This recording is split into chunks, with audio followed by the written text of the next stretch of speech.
Hello, आज आप लोगों के सिलेबस के अनुसार दो मुख्य प्रश्न, एक प्रश्न है सिंधु घाटी सभ्यता के नगर नियोजन पर प्रकाश डालें और दूसरा प्रश्न सिंधु घाटी सभ्यता के लोगों के जीवन पर प्रकाश डालें।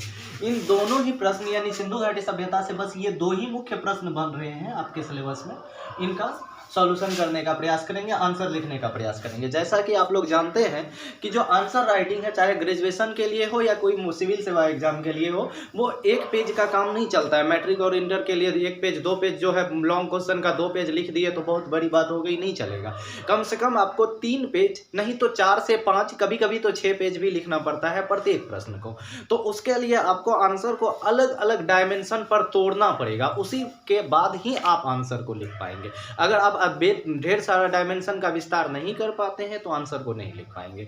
तो हम लोग देखेंगे, पहला वाला प्रश्न उठाते हैं। पहला वाला प्रश्न आप लोगों का है कि सिंधु घाटी सभ्यता के नगर नियोजन पर प्रकाश डालें। ठीक, तो देखिए प्रश्न का जैसा कि आप लोग जानते हैं 3 पार्ट लेते हैं। एक है इंट्रो, दूसरा लिखते हैं बॉडी, तीसरा लिखते हैं कंक्लूजन। ठीक, तो देखिए बॉडी जो है ये मेन आंसर होता है, लेकिन इंट्रो और कंक्लूजन भी अगर हम आप 4 से 6 लाइन अगर लिख दें, 4 से 6 लाइन ये भी लिख दें तो एक बेहद उत्कृष्ट किस्म का आंसर आ जाता है। और आप जानते हैं कि इन सारे एग्जाम, चाहे ग्रेजुएशन हो या सिविल सेवा का एग्जाम हो, अगर आपका 65% भी नंबर आ रहा है तो आप टॉपर हैं। तो हम लोग चलिए स्टार्ट करते हैं बिना टाइम बर्बाद किए। तो पहला प्रश्न को उठाएंगे, सिंधु घाटी सभ्यता के नगर नियोजन पर प्रकाश डालें। सबसे पहले हम लोग ले लेते हैं भारतीय इतिहास का या सिर्फ इतिहास का।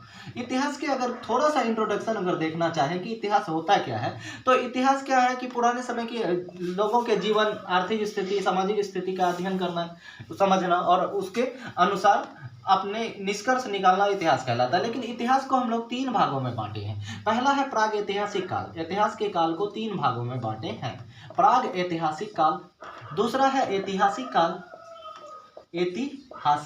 काल, और तीसरा है प्राग ऐतिहासिक काल के बाद आद्य ऐतिहासिक काल और है ऐतिहासिक काल। ठीक, एक मिनट थोड़ा समझते जाइएगा, इंट्रो बनाने में काम देगा। प्राग ऐतिहासिक काल मतलब इतिहास का वह समय है जिस समय हमको इतिहास के बारे में कोई भी लिखित साक्ष्य नहीं मिले। लिखित साक्ष्य हम लोगों को मिला ही नहीं, कोई साक्ष्य नहीं मिला लिखित। ठीक, और दूसरा आद्य ऐतिहासिक काल है जिसके समय के इतिहास के समय में लिखित साक्ष्य तो मिली, लिखित साक्ष्य मिली लेकिन पढ़ नहीं पाए। क्या लिखा है? पढ़ नहीं पाए, मतलब जो मिला और हम लोग हो गए बेवकूफ, कुछ पढ़ ही नहीं पाए। और अगला ऐतिहासिक काल जिसके समय से हमको लिखित साक्ष्य मिलता प्राप्त होता है, साक्ष्य मिलना प्राप्त होता है, वो ऐतिहासिक काल है। तो ये जो सिंधु घाटी सभ्यता हो या हड़प्पा सभ्यता कहलाता है, तो ये आपका लिखित साक्ष्य तो मिली है लेकिन हम पढ़ नहीं पाए हैं। तो यह किस काल का है? यह आद्य ऐतिहासिक काल के समय का हो गया। क्या हो गया? आद्य ऐतिहासिक काल के समय का। मतलब इस समय का हम लोगों को लिखित साक्ष्य तो मिली लेकिन हम लोग इसको पढ़ नहीं पाए, इसीलिए ये क्या है, हम लोगों का आद्य ऐतिहासिक काल का समय आता है। चलिए समझ आ गई। तो पहला लाइन अगर इंट्रोडक्शन हम लोग लिखें तो प्राग ऐतिहासिक काल कोई लिखित साक्ष्य नहीं है, आद्य ऐतिहासिक काल लिखित साक्ष्य तो है लेकिन पढ़ नहीं पाए, ऐतिहासिक काल लिखित साक्ष्य है और हम पढ़ भी पाए। ठीक, तो अब हम लोग आ जाते हैं कहाँ पर कि हड़प्पा सभ्यता का इंट्रो लिखेंगे। तो इंट्रो हम आप पहले तो आपको पूरा आंसर का फ्रेमिंग करवाएंगे, उसके बाद आप चाहेंगे तो आपको हम आंसर भी उपलब्ध करवा देंगे पीडीएफ के फॉर्म में। चलिए हम लोग बात करते हैं इंट्रो का। तो इंट्रो कैसे लिखेंगे? सिंधु घाटी सभ्यता, क्या लिखेंगे आप इंट्रो में? सिंधु घाटी सभ्यता भारतीय इतिहास का आद्य ऐतिहासिक काल का, आद्य ऐतिहासिक काल का समय है, आद्य ऐतिहासिक काल का समय है। कार्बन 14 पद्धति के द्वारा सिंधु घाटी सभ्यता भारतीय इतिहास के आद्य ऐतिहासिक समय काल को दर्शाता है। और उसके बाद कार्बन 14 पद्धति के अनुसार, क्या बोल रहे हैं? कार्बन 14 पद्धति के अनुसार इसका समय 2250 से लेकर 1750 ईस्वी तक माना जाता है। यह थोड़ा सा हो गया क्या, सिंधु घाटी सभ्यता के बारे में। अब एक लाइन इसमें सिंधु घाटी सभ्यता का नगर नियोजन पर दिखा देंगे, उसके बाद बॉडी पे आएंगे। अगला लाइन क्या लिखेंगे कि आधुनिक नगर नियोजन के अनुसार या आधुनिक नगर नियोजन के जैसा ही, क्या बोल रहे हैं हम? आधुनिक काल के नगर नियोजन के जैसा ही, आधुनिक काल के नगर नियोजन के जैसा ही सिंधु घाटी सभ्यता का उत्कृष्ट नगर नियोजन के नमूने प्राप्त हुए हैं। क्या बोल रहे हैं? सिंधु घाटी सभ्यता के उत्कृष्ट जितना अच्छा लिख सकते हैं, बेहतर, उत्कृष्ट नमूने प्राप्त हुए हैं, जो वहाँ की लोगों की बौद्धिकता को दर्शाता है। अब कोई भी अच्छा नगर कैसे बसा सकता है, जबकि जब तक कि मनुष्य का मस्तिष्क बिल्कुल ब्राइट ना हो, तो वहाँ के लोगों की बौद्धिक स्थिति को दर्शाता है।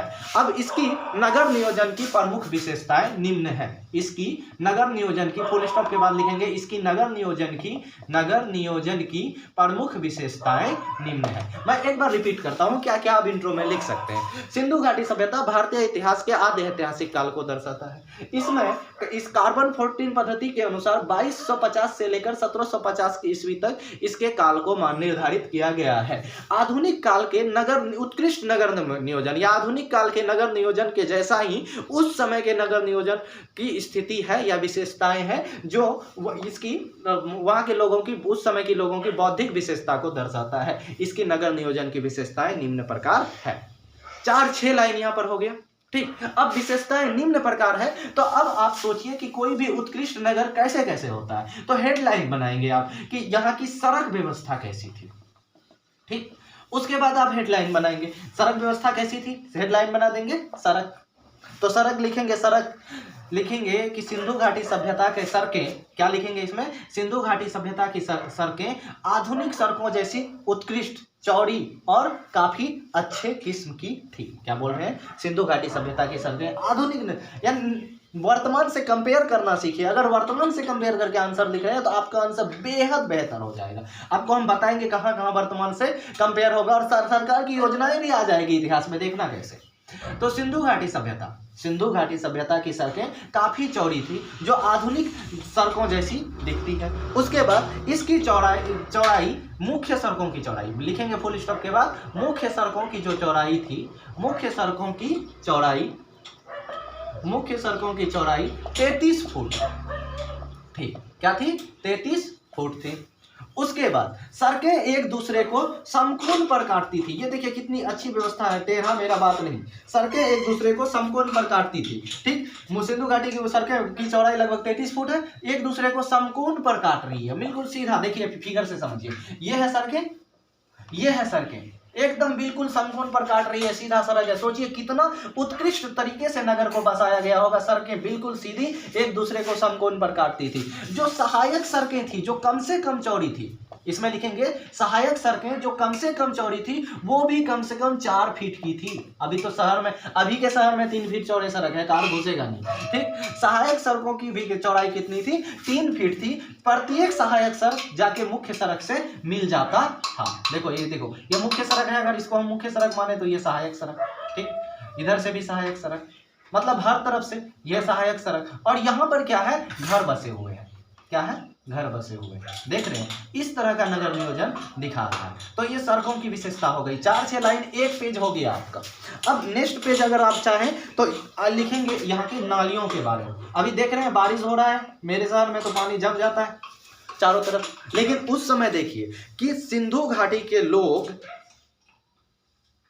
घरों के, कारखानों के, स्नानागार के कचरों को, मलबों को, प्रदूषक युक्त जलों को बहाने के लिए, क्या बोल रहे हैं, सिंधु घाटी सभ्यता के लोग घरों, स्नानागार, शौचालय आदि के गंदे जलों की निष्कासन के लिए या वर्षा जल के निष्कासन के लिए नाली की एक बेहतर प्रबंधन किया हुआ था। क्या बोल रहे हैं कि विभिन्न जल, आप बता दिए कौन कौन सा लिखना है, कि लिख लेना है घरों के नल, शौचालय के कचरे या अन्य कचरों के बहाव के लिए नाले की एक बेहतर प्रबंधन थी। नालों की क्या थी, बेहतर प्रबंधन थी, नालों की बेहतर प्रबंधन थी। यहां तक आप लोग समझ आए, ठीक।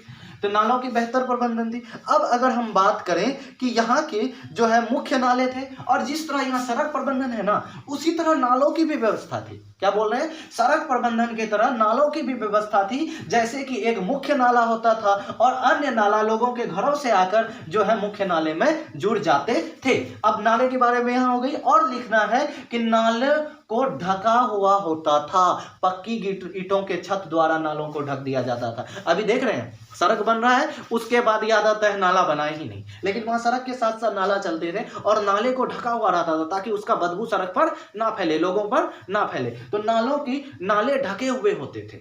कचरों का बेहतर प्रबंधन, स्वच्छ भारत, ठीक, अब आगे नाले के बारे में लिख लेंगे 8 से 7-8 लाइन। उसके बाद आप क्या लिखेंगे, कौन सा चीजें बढ़िया होंगी कि नगर कहाँ कौन सा अच्छा, जहाँ के भवन बहुत ऊंचे ऊंचे। ठीक, अब आते हैं भवन। सिंधु घाटी सभ्यता के लोग भवन पक्की ईंटों की बनाया करते थे, मुख्यतः पक्की ईंटों की बनाया करते थे, पक्की ईंटों का प्रयोग होता था। इन भवनों की क्या बोल रहे हैं, दीवारें एवं फर्श, दीवारें एवं फर्श पक्की ईंटों की बनी होती थी। ठीक, सिंधु घाटी की सभ्यता के भवन जो है पक्की ईंटों का बना होता था। इन भवनों की दीवारें एवं फर्श पक्की ईंटों की बनी हुई होती थी। समझ पा रहे हैं? पहले अब क्या लिखेंगे, सिंधु घाटी सभ्यता का इंट्रो लिखेंगे कि आधुनिक सिंधु घाटी सभ्यता आद्य ऐतिहासिक काल, भारतीय इतिहास, इसकी समय। ठीक, आधुनिक काल के उत्कृष्ट शहर के जैसा इनकी भी शहर नियोजन व्यवस्था।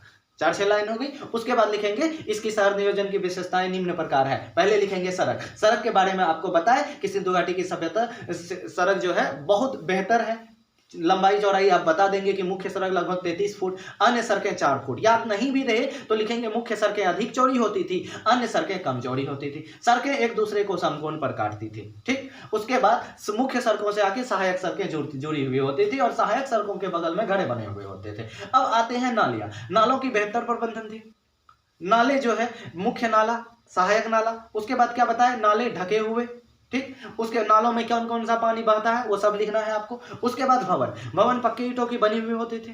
ठीक, सिंधु घाटी सभ्यता के भवन क्या होते थे, पक्की ईंटों की बनी हुई होते थे। इसकी दीवारें और फर्श भी पक्की ईंटों की बनी हुई होती थी। आगे लिखना है इनकी भवनें 3 या 4 मंजिला भी हुआ करती थी। 2, 3, 4 मंजिला हुआ करती थी। 4 मंजिला से अधिक का साक्ष्य प्राप्त नहीं हुआ है। इनकी भवनें 2, 3 या 4 मंजिला भी बनी हुई होती थी। यहां तक बातें समझ आई? ठीक, और छत पर जाने के लिए सीढ़ियां बनी होती थी। सोचो कितनी, उस समय आज से 2250, ये बीसी है। क्या बोल रहे हैं हम, बीसी। अगर अभी के समय से जोड़ोगे तो लगभग 4000 साल पहले, मतलब ईसा पूर्व 4000 साल पहले इस तरह की बेहतर प्रबंधन है। समझ रहे हो? अब आगे आते हैं कुआं का प्रबंध। अब तो जल चाहिए तो आते हैं कुआं का प्रबंध। ठीक, कुआं अगर हम देखें कि आसानी से स्वच्छ जल प्राप्त हो सके, इसके लिए क्या था, कुएं का प्रबंध किया गया था। आसानी से स्वच्छ जल प्राप्त हो सके, क्या बोल रहे हैं, आसानी से स्वच्छ जल प्राप्त हो सके, इसके लिए कुएं की प्रबंध की गई थी। लोग अपने व्यक्तिगत घरों में, मतलब पर्सनल कुआं, जैसे अभी पर्सनल मोटर और पर्सनल चापाकल लगाए हुए हैं, लोग अपने घरों में व्यक्तिगत कुआं का भी निर्माण करके रखे हुए थे। मतलब सोचो कि कितनी धनी प्रकार के लोग थे, सभ्य थे, कि लोग अपने घरों में भी व्यक्तिगत कुआं का निर्माण करके रखे हुए थे। ठीक, अब आते हैं कचरा बहने के लिए नालियां हैं। अगला है कचरा प्रबंधन की क्या व्यवस्था थी। अभी देख रहे होंगे सड़क पर जहां तहां कचरा डंप रहता था, लेकिन वहां ऐसी नहीं थी। सिंधु घाटी सभ्यता में कचरों की निपटान के लिए क्या बोल रहे हैं, क्या लिखना है आपको, सिंधु घाटी सभ्यता में या हड़प्पा सभ्यता में कचरों की निपटान के लिए एक बेहतर व्यवस्था थी। शहर से दूर, क्या बोल रहे हैं, मुख्य शहर से दूर कचरा के डंपिंग के लिए, यानी कचरा फेंकने के लिए एक विशेष स्थान तय था, ताकि लोग जहां तहां कचरा ना फैलाएं। क्या समझ रहे हैं आप? ये कचरा प्रबंधन जो बताती है कि उस समय लोग स्वच्छता को लेकर कितनी गंभीर थी। जैसे कि अभी सरकार स्वच्छता के लिए स्वच्छ भारत अभियान, नमामि गंगे अभियान, निर्मल गंगे अभियान चला रहे हैं, उस समय ये व्यवस्था, समझ पा रहे हो? यहां पर आप 4 लाइन लिखेंगे, किसके बारे में कंपेयर कर देंगे वर्तमान से, कि जिस उस समय कचरा के लिए ये व्यवस्था थी और जैसा कि अभी के समय में किया जा रहा है। जबकि अभी के समय में तो कुछ शहर में जहां तहां कचरा फैले हुए रहते थे हैं, लेकिन उस समय कचरा के निपटान के लिए एक निश्चित स्थान तय था। जितनी हम बकवास कर रहे हैं सारी बकवास लिख के आना है, कॉपी में छाप के, सारी चीजें जितना लिख सकते हैं आप। ठीक, आगे बात करते हैं कचरा प्रबंधन के लिए। अब आप लोगों को हम पढ़े होंगे 10th क्लास में, एक है मोहल्ला का या मजदूरों का मोहल्ला, हम बोल सकते हैं। क्या बोल सकते हैं? मजदूरों का मोहल्ला। आप लोगों को याद दिलाते हैं, आप सभी 10th पास हैं, 12th पास हैं। आप लोगों ने अगर हिस्ट्री पढ़ी है तो उसमें एक चीज आप लोगों को पढ़े होंगे, सलम पद्धति। सलम पद्धति क्या था कि मजदूरों को रहने के लिए सबका एक ही समान कमरा बना दिया गया, ढेर सारा। उसी तरह था कि कुछ जगह ऐसे मकानों का साक्ष्य मिले हैं जहां अनेक मकान बिल्कुल एक दूसरे के समान थे और समान आकार के थे। जिससे इतिहासकार जो हम बोल रहे हैं वही लिख के आना है कि सिंधु घाटी सभ्यता में कुछ मकान ऐसे मिले हैं जहां अनेक मकान एक दूसरे के समान व एक ही साइज के थे, एक ही आकार के थे, जिससे इतिहासकार ये अंदाजा लगाता है। इतिहासकार क्या अंदाजा लगाता है कि यहाँ श्रमजीवी या मजदूर लोगों को रहने के लिए ये व्यवस्था की गई होगी। चीजें क्लियर है, कोई दिक्कत? ठीक। अब अगला लाइन में आप लिखेंगे बाजार, क्योंकि बिना बाजार का शहर कैसा? हम बोले सिंधु घाटी सभ्यता एक नगरीय सभ्यता है। क्या है? नगरीय सभ्यता है, ग्रामीण सभ्यता नहीं है, ये नगरीय सभ्यता है। तो बिना बाजार का नगर कैसा? लिखेंगे लोगों की दैनिक जरूरत की, आप बाजार लिखकर हेडलाइन देंगे, उसके बाद लिखेंगे लोगों की दैनिक जीवन की जरूरतों को पूरा करने के लिए बेहतर बाजार प्रबंध की गई थी। लोगों के दैनिक जीवन को जरूरतों को पूरा करने के लिए क्या किया गया था? बेहतर बाजार का प्रबंधन किया गया था, जहां लोगों को कपड़े, चीनी, दाल, चीनी तो नहीं, उस समय मिठास के लिए लोग शहद का प्रयोग करते थे, तो जहाँ कपड़े, शहद, अनाज आदि मिलते थे, पशु पक्षियों का भी खरीद बिक्री होता था। अब यहाँ तक बातें हो गई। ये आपका लगभग 4 पेज चला जाएगा, हर एक को कम से कम आप कोशिश कीजिएगा कि हाफ पेज लिखें, फॉन्ट बड़ा कीजिएगा, लोग पैराग्राफ चेंज कीजिएगा। अब आते हैं हम लोग इसका कंक्लूजन पे। कंक्लूजन क्या लिखेंगे? लिखेंगे उपरोक्त व्याख्या से, उपरोक्त लिख देते हैं, कंक्लूजन आप लोग लिख लीजिए। उपरोक्त व्याख्या से स्पष्ट है कि सिंधु घाटी सभ्यता एक बेहतर नगरीय सभ्यता थी। स्पष्ट है कि सिंधु घाटी सभ्यता एक बेहतर नगरीय सभ्यता थी। लोग आर्थिक रूप से संपन्न थे। जब तक पैसा ना हो तो इतनी व्यवस्था हो सकती है? नहीं हो सकती। लोग आर्थिक रूप से संपन्न थे, स्वच्छता एवं बेहतर जीवन के लिए जागरूक भी थे। बात खत्म। क्या बोल रहे हैं? लोग आर्थिक रूप से संपन्न थे, स्वच्छता एवं बेहतर जीवन के लिए जागरूक भी थे।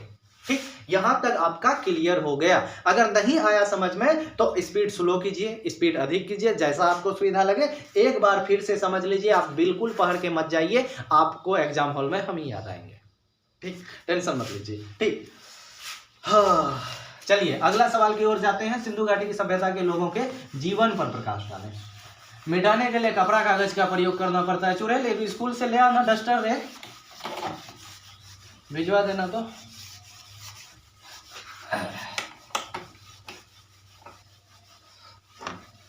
चलिए हम लोग आते हैं सिंधु घाटी सभ्यता के लोगों के जीवन पर प्रकाश डालें। ठीक, तो ये सवाल को देखियो कि बदल के भी पूछा जा सकता है आप लोगों को। सिंधु घाटी सभ्यता के लोगों के जीवन के बाद ऐसे भी पूछा जा सकता है कि सिंधु घाटी सभ्यता के लोगों के सामाजिक, यहाँ हम डॉट डॉट इसीलिए याद रखने के लिए गए हैं, सामाजिक आर्थिक राजनीतिक स्थिति पर प्रकाश डालें। सामाजिक या आर्थिक स्थिति पर प्रकाश डालें, इस तरह से क्वेश्चन आपको चेंज करके पूछा जा सकता है। ठीक, तो हम लोग तैयार हैं। फिर वही चीज लिखेंगे, सिंधु घाटी सभ्यता के लोगों को जीवन पर प्रकाश डालें। तो आप लिख सकते हैं कि भारतीय इतिहास में सिंधु घाटी सभ्यता आदि ऐतिहासिक काल को दर्शाता है, इसकी कार्बन 14 पद्धति द्वारा। मतलब ये देखो की बात, जैसे हड़प्पा सभ्यता या सिंधु घाटी सभ्यता मिल गया ना, तुरंत पकड़ना है, वो 4 लाइन इंट्रो रट के जाइए। इससे कोई सवाल पूछे, इंट्रो यही लिखना है। और अगला लास्ट के लाइन में चेंज करना है कि यहाँ के लोगों की सामाजिक आर्थिक राजनीतिक स्थिति निम्न प्रकार है। क्या लिखेंगे इंट्रो में लास्ट लाइन में? कि यहाँ के लोगों की सामाजिक आर्थिक एवं राजनीतिक स्थिति निम्न प्रकार है। ठीक, तो अब क्या बोल रहे हैं?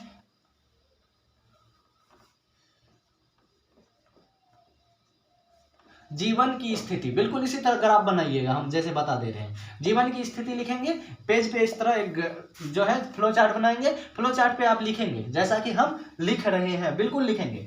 लिखेंगे 1 नंबर धार्मिक जीवन। ठीक, धार्मिक जीवन।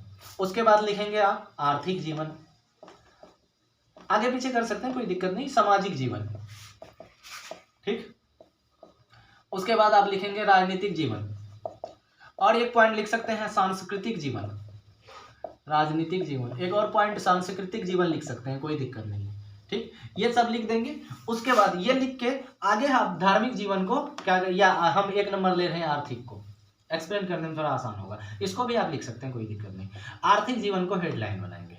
देखिए हम क्या कह रहे हैं, एक बार फिर से सुनिए। पहले आप इंट्रोडक्शन लिखेंगे। क्या लिखेंगे? इंट्रोडक्शन। इंट्रोडक्शन लिखने के बाद लिखेंगे कि जीवन की स्थिति निम्न प्रकार है, और इस तरह एक फ्लो चार्ट बना देंगे ताकि एग्जामिनर एक नज़र में देख ले कि बच्चा ये सारी चीजें लिखेगा आगे। तो अब वो पढ़ने का मूड नहीं भी हो, घर से बीवी से मार खा के आया हो, तो भी आपको नंबर देके चला जाएगा, आगे नहीं पढ़ेगा। ठीक, तो कोई बात नहीं। अब लिखेंगे आर्थिक जीवन। आर्थिक जीवन को लेकर हेडलाइन बनाएंगे, उसके बाद लिखेंगे कि सिंधु घाटी सभ्यता के लोग आर्थिक रूप से संपन्न थे। वे अपनी आर्थिक जीवन मतलब धन कहाँ से आता था, धन कहाँ जाता था, यही तो बात लिखनी है। धन आता कहाँ से था, धन जाता कहाँ था। ठीक, तो जहां वे अपने जीविकोपार्जन के लिए विभिन्न व्यवसाय करते थे, जिनके अंतर्गत निम्न व्यवसाय हैं। क्या लिखेंगे कि सिंधु घाटी सभ्यता के लोग आर्थिक रूप से क्या थे, संपन्न थे। लिखेंगे सिंधु घाटी सभ्यता के लोग आर्थिक रूप से संपन्न थे। वे अपने जीविकोपार्जन के लिए क्या बोल रहे हैं, जीविकोपार्जन के लिए निम्न व्यवसाय करते थे। अब कौन नंबर देके व्यवसाय लिखेंगे, कृषि। सिंधु घाटी सभ्यता के लोग कृषि काफी अच्छी व्यवस्था से करते थे। ये लोग मुख्यतः जो गेहूं धान की कृषि करते थे। ठीक, अब उसके बाद लिखेंगे कि रंगपुरा से प्राप्त, एक जगह है सिंधु घाटी सभ्यता में, धान की भूसी। ठीक, रंगपुरा से प्राप्त धान की भूसी, लोथल से प्राप्त चावल के दाने। ठीक, उसके बाद इसी तरह लोथल से ही मिला है आपका हल, मिट्टी के हल, जो यह बताता है कि ये लोग काफी कृषि प्रिय भी थे। क्या हम बोल रहे हैं कि सिंधु घाटी की सभ्यता के लोग बड़ी अच्छी तरीके से कृषि करते थे। ये लोग मुख्यतः जो गेहूं धान आदि की खेती किया करते थे। रंगपुरा से प्राप्त धान की भूसी, लोथल से प्राप्त चावल, मिट्टी के हल आदि इस बात का प्रमाण है। अगर आप नहीं याद कर पा रहे हैं कोई बात नहीं, देखिए सीधा लिखेंगे ये लोग कृषि क्या करते थे, ये फसलों की खेती करते थे, जिसका साक्ष्य हमें विभिन्न स्थानों पर मिला है। ठीक, सिंचाई की उत्कृष्ट नमूना था। सोचो, जब नाले की अच्छी प्रबंधन हो सकती है तो सिंचाई की क्यों नहीं हो सकती थी। सिंचाई की अच्छे प्रबंध थे। ठीक, ये लोग अनाज स्वयं के लिए उपजाते भी थे, कुछ अनाजों का आयात भी करते थे, तो कुछ अनाजों का निर्यात भी किया करते थे। यहाँ तक बातें हो गई। ठीक, अगला आप लिखेंगे पशुपालन के, कृषि के साथ एक चीज हमेशा आएगा, पशुपालन। जब भी आप कृषि के बारे में लिखेंगे, क्योंकि जो किसान होते हैं खेती भी करेंगे तो पशु भी पालेंगे, पशुपालन।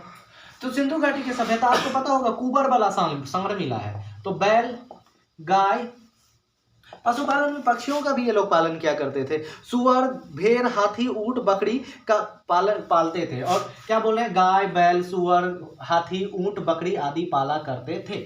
ठीक, इन सभी पशुओं का क्या लिखेंगे आगे, इन सभी पशुओं का कहीं ना कहीं जीवन में उपयोग होता था। इन सभी पशुओं का कहीं ना, गाय से दूध मिल जाएगा, बैल खेती में कार्य आ जाएंगे, सुअर मांस के लिए प्रयोग किया जा सकता है। ठीक, बकरी है तो बकरी भी मांस के लिए प्रयोग किया जा सकता है, बकरी का दूध का भी प्रयोग हो सकती है। तो ये सारी चीजें इन सभी यानी पशुओं का जीवन में कहीं ना कहीं उपयोग था। अब जितनी बातें हम बोल रहे हैं ना वो भी लिख के आना है। अब आगे बात करते हैं कि ये लोग गिलहरी मुर्गा हिरन आदि से भी परिचित थे। ठीक, अब आगे बात करते हैं कि ये जैसे कई जंगली जानवरों से परिचित थे, लेकिन इनसे उपयोग से ये अनभिज्ञ थे। जैसे घोड़ा के बारे में कोई विशेष साक्ष्य नहीं मिला, चहुंदरू से घोड़ा की हड्डी वगैरह सब मिली है, लेकिन कोई विशेष साक्ष्य नहीं है।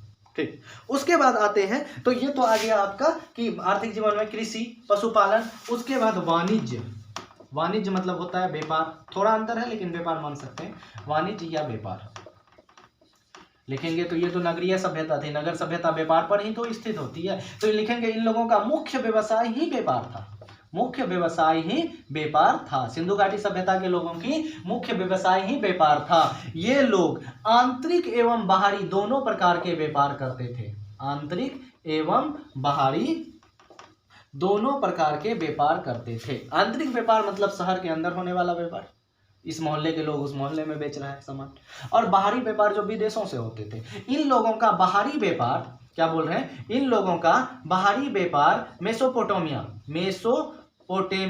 याद नहीं आएगा तो मिस्र लिख दीजिएगा, अलग जगह है लेकिन चलेगा। मेसोपोटामिया, ईरान, अफगानिस्तान, ईरान एवं अफगानिस्तान से होती थी। इन लोगों का व्यापार ईरान, मेसोपोटामिया, अफगानिस्तान से होती थी। यहां तक बातें स्पष्ट है। अगला लाइन आप लिखेंगे कि व्यापार के लिए ये लोग सड़क मार्ग एवं जल मार्ग दोनों का प्रयोग किया करते थे। ठीक, जिसका मुख्य साक्ष्य लोथल एक व्यापारिक बंदरगाह के रूप में आता है। ठीक, व्यापारिक बंदरगाह मतलब जहां से जलीय व्यापार हुआ करते थे। ठीक, यहां तक समझ आ गया। तो ये आपका आर्थिक जीवन है। अब आर्थिक जीवन को बता दिए, अब हम लोग आ जाते हैं धार्मिक जीवन पे। कोई बात नहीं, 2 नंबर लिखेंगे। फिर देखिए 1 नंबर लिख के आर्थिक जीवन का थोड़ा इंट्रोडक्शन देंगे कि आर्थिक रूप से संपन्न थे, जीविकोपार्जन के लिए विभिन्न प्रकार के व्यवसाय करते थे, जिसके मुख्य व्यवसाय निम्न प्रकार हैं। 1.5 पेज खत्म। उसके बाद फिर 2 नंबर देंगे, 2 नंबर लिखेंगे धार्मिक जीवन या सामाजिक जीवन, फिर उसके अंतर्गत क ख ग लिखेंगे। चलिए हम लोग आते हैं धार्मिक जीवन।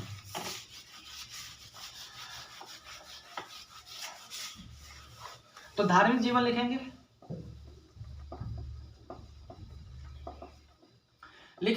सिंधु घाटी सभ्यता से प्राप्त, इसमें लिखेंगे सिंधु घाटी सभ्यता से प्राप्त साक्ष्य से स्पष्ट होता है कि ये लोग रूढ़िवादी नहीं थे। ठीक, ये सभी प्रकृति के पूजक थे। प्रकृति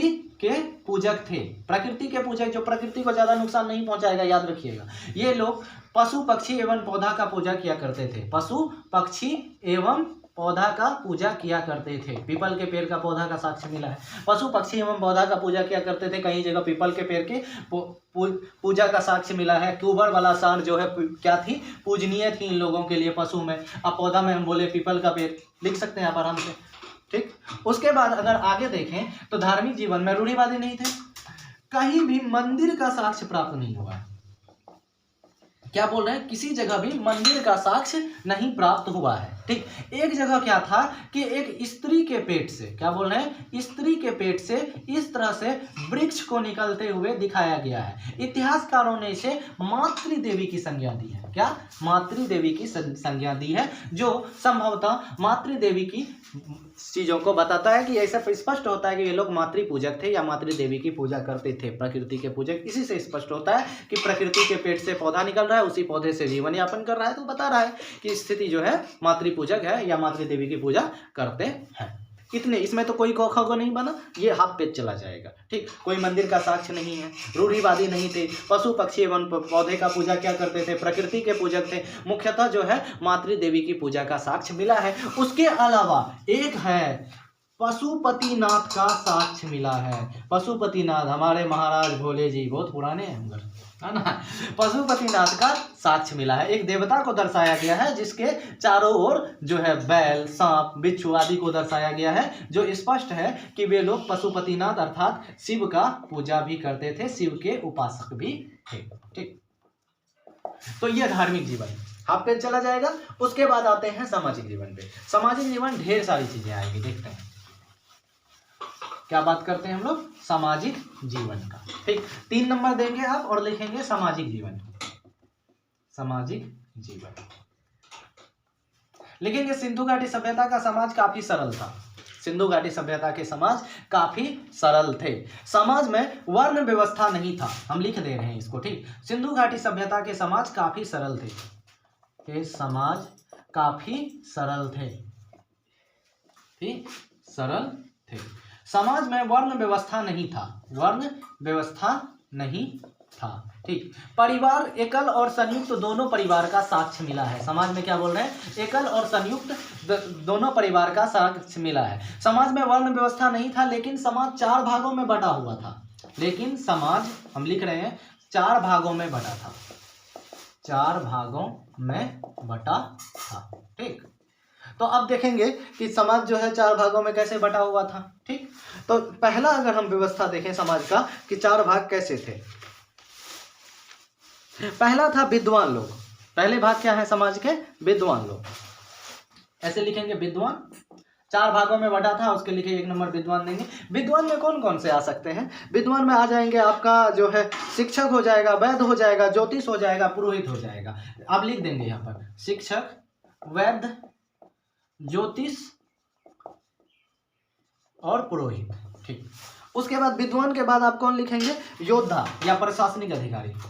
योद्धा एवं प्रशासनिक अधिकारी। ये जाति आधारित नहीं है, याद रखिएगा, ये काम के आधारित है, प्रशासनिक अधिकारी। ठीक, योद्धा एवं प्रशासनिक अधिकारी की अगर हम बात करें तो ये प्रशासनिक अधिकारी अपने आधिकारिक कार्य या प्रशासन के कार्य में थे।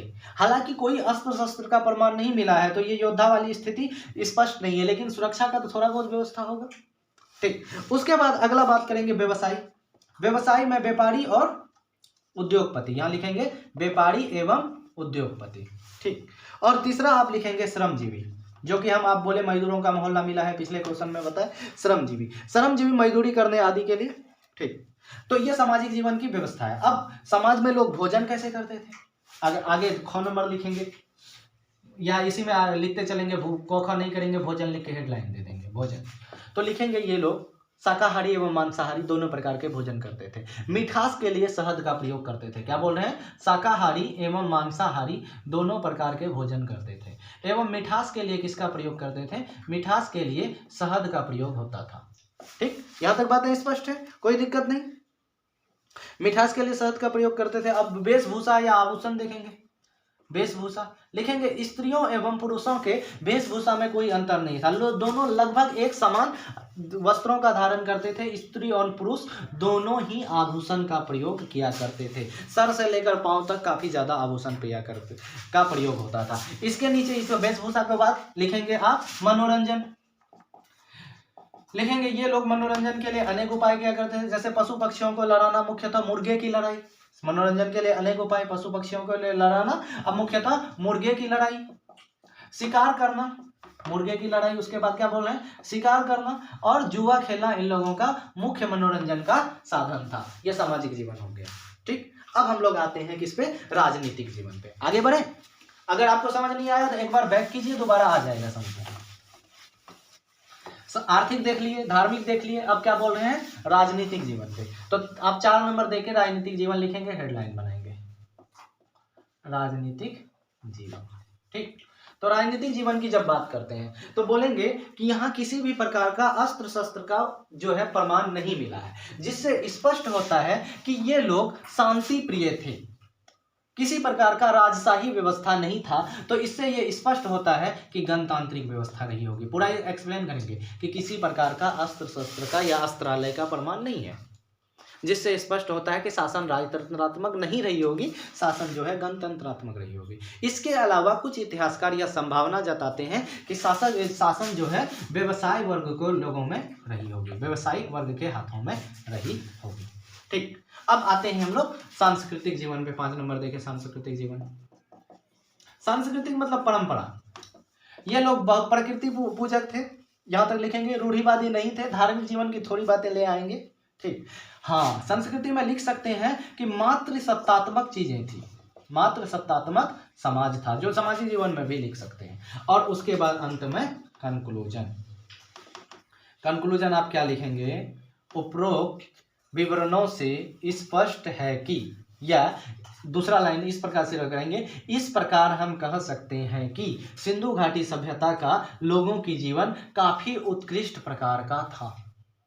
लोग शांति प्रिय थे, न्याय प्रिय थे एवं व्यवसायिक आधारित था। अर्थव्यवस्था काफी सुदृढ़ थी, सामाजिक जीवन काफी संपन्न था। क्लियर, यहाँ तो हो गई। चलिए हम लोग मिलते हैं नेक्स्ट वीडियो में, अगले टॉपिक में हम लोग पढ़ेंगे वैदिक काल। तब तक के लिए बाय बाय, टाटा।